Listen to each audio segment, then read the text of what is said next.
Hello guys, இன்றைக்கி நம்ம ஒரு ஆர்டர் மேக்கிங் வீடியோ தான் பார்க்க போகிறோம். இது வந்துட்டு அபிராபி அப்படின்ற கஸ்டமர் தான் ஆர்டர் பண்ணியிருந்தாங்க. இதுக்கு நான் ஒயிட் கலர் டிரான்ஸ்பரண்ட் பீட்ஸ் எடுத்துக்கிறேன்.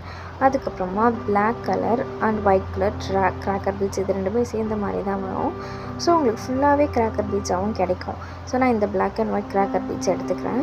இப்போது இந்த ஒயிட் கலர் டிரான்ஸ்பரண்ட்டுக்கு இந்த பிளாக் கலர் பட்டர்ஃப்ளையும், பிளாக் கலருக்கு இந்த இன்ஃபினிட்டியும் கஸ்டமர் வந்து கஸ்டமைஸ் பண்ண மாதிரி கேட்டிருந்தாங்க. ஸோ இதுக்கு நான் வந்துட்டு த்ரெட்டு, இது வந்து வெறும் பிளாஸ்டிக் த்ரெட், இந்த எலாஸ்டிக் த்ரெட் மட்டும்தான் இது. ஸோ த்ரெட்லேயே 2 டைப்ஸ் இருக்குது. இதில் வந்து 1 டைப்ஸ், இதில் வந்துட்டு இதுதான் ஒயிட் கலர் டிரான்ஸ்பரண்ட் பீட்ஸை வந்து நான் அதில் ஆட் பண்ணிக்கிறேன். ஸோ இது ஃபுல்லாக கோர்த்து முடிச்சுட்டு அந்த ஜம்ப் ரிங்கில் நம்ம அந்த பட்டர்ஃப்ளை சாமை வந்து ஆட் பண்ணி இதில் வந்து சென்டரில் ஃபிக்ஸ் பண்ண போகிறோம். எப்போவுமே சாம் நீங்கள் ஃபிக்ஸ் பண்ணும்போது சென்டரில் ஃபிக்ஸ் பண்ணிக்கோங்க. ஏன்னா நம்ம நாட் போடுறதுக்கு ஆப்போசிட்டில் கரெக்டாக இருந்தால் தான் அது பார்க்குறதுக்கு கொஞ்சம் நல்லாவும் தெரியும். ஸோ நம்ம ஷோ பண்ணும்போதும் அழகாக இருக்கும், நம்ம போடும்போதும் அழகாக இருக்கும். அப்படி இல்லைன்னா அந்த நாட் கிட்ட வந்துட்டு அந்த சாம் தொங்கிட்டு இருந்ததுன்னா அது ஒரு மாதிரி ஃபுல்ஃபில்லாக இல்லாத மாதிரி ஒரு ஃபீல் கொடுக்கும். எனக்கு அப்படி ஃபீல் ஆகுது. ஸோ உங்களுக்கு எப்படியோ நீங்கள் அந்த மாதிரி போட்டுக்கோங்க. இப்போ நான் ஃபுல்லாக கோத்து முடிச்சிட்டேன். இப்போ இந்த பட்டர்ஃப்ளை ஜம்ப்ரிங்கில் ஆட் பண்ணி நான் இந்த இடத்துல கரெக்டாக ஆட் பண்ணிக்கிறேன். ஸோ இது ஒரு டைப். இந்த சாமில் வந்து ஒரே ஒரு ஹோல் இருந்ததுனால நம்ம இப்படி மேக் பண்ணிட்டோம். ஸோ நெக்ஸ்ட் ஒன் எப்படி இருக்குன்னு பார்த்தீங்கன்னா டூ டைப்ஸில் இருக்கும். ஸோ இப்போது இந்த இன்ஃபினிட்டி பார்த்தீங்கன்னா 2 டைப்ஸில் இருக்குமா, அதுக்கு இந்த மாதிரி த்ரெட் வந்து ரொம்ப நைஸாக இருக்கும் அந்த த்ரெட்டு பார்க்கவே. ஸோ அந்த த்ரெட்டும் என்கிட்ட இருக்குது. ஏன்னா இந்த மாதிரி 2 ஹோல்ஸ் இருக்கும்போது மேக் பண்ணுறது கரெக்டாக இருக்கும்.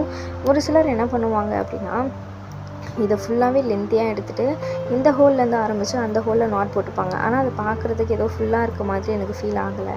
ஸோ அந்த ஹோல் மட்டும் கரெக்டாக தெரிஞ்சுது. அதனால் ஒரு சைடு மட்டும் நான் தேவையான அளவு இந்த த்ரெட் எடுத்துகிட்டு ஒரு சைடில் மட்டும் இந்த மாதிரி பிளாக் கலர் பீட்ஸ் எல்லாத்தையும் கோத்துக்கிறேன். ஓகேவா? கோத்து முடிச்சதுக்கப்புறமா இந்த இடத்துல ஒரு சின்ன டிப், நீங்கள் அப்படியே விட்டாலும் அது கீழே கொட்டிக்கும்னு சொல்லிட்டு நீங்கள் ஃபீல் பண்ணுற மாதிரி இருக்கும். இல்லைனா இந்த இடத்துல நாட் போடுற மாதிரி இருக்கும். பட் நம்ம இந்த மாதிரி ஒரு நாட் போட்டுட்டோம்னா இது அப்படியே இருக்கும். அதுக்கப்புறமா இந்த சைடில் அதே அளவுக்கு உங்களுக்கு எந்த அளவுக்கு வேணுமோ அந்த அளவுக்கு நீங்கள் எடுத்துகிட்டு கட் பண்ணிவிட்டு இந்த சைட்லேயும் நீங்கள் இந்த மாதிரி கொத்துக்கோங்க. ஸோ இது நைஸாக இருக்கிறதுனால இது உள்ளே போகிறதுக்கும் கரெக்டாக இருக்கும். நீங்கள் எலாஸ்டிக் த்ரெட் வந்து 0.1 இருந்தீங்கன்னா இது மாதிரி யூஸ் பண்ணிக்கலாம். பட் 0.5லலாம் இருந்துச்சுன்னா அந்த எலாஸ்டிக் த்ரெட் வந்து ரொம்ப சைஸ் பெருசாக இருக்கும். உங்களால் அது வந்து யூஸ் பண்ண ரொம்ப கஷ்டமாக இருக்கும், பீச்சுக்குள்ளே போகாது. ஸோ இப்போ இந்த மாதிரி த்ரெட் எடுத்திங்கன்னா உங்களுக்கு உள்ளே போகிறதுக்கு கொஞ்சம் ஈஸியாக இருக்கும். இப்போ நான் ஃபுல்லாக கோத்து ஃபஸ்ட்டு முடிச்சுட்டு தான் அதுக்கப்புறம் இந்த சைடு ஒரு நாட் போட்டோம் இல்லையா, அந்த நாட்டை வந்துட்டு 1 சைட் பிடிச்சி இழுத்துனா அது வந்துட்டு கொஞ்சம் லூஸாகவே வந்துடும். அதுக்கப்புறமா நம்ம இந்த நார்மல் ப்ரேஸ்லெட்டுக்கு நம்ம வந்துட்டு நாட் போடுற மாதிரி இந்த ப்ரேஸ்லெட்டை நீங்கள் நாட் போட்டுக்கோங்க. நாட் போட்டுட்டிங்கன்னா அதோட முடிஞ்சிடும். ஸோ உங்களுக்கு இந்த மாதிரி ப்ரேஸ்லெட்ஸ் வேணும் அப்படின்னா ஆர்டர் ப்ளேஸ் பண்ணுறதுக்கு வாட்ஸ்அப் நம்பர் ஸ்க்ரீனில் கொடுத்துருக்கேன், டிஸ்கிரிப்ஷன்லேயும் இருக்குது. நம்மளோட இன்ஸ்டாகிராம் பேஜோட லிங்க் நான் உங்களுக்கு டிஸ்கிரிப்ஷனில் கொடுக்குறேன். ஃபாலோ பண்ணணும்னு நினைக்கிறவங்க ஃபாலோ பண்ணிக்கோங்க. உங்களுக்கு இந்த வீடியோ பிடிச்சிருந்துச்சுன்னா லைக் பண்ணி கமெண்ட் பண்ணுங்கள்.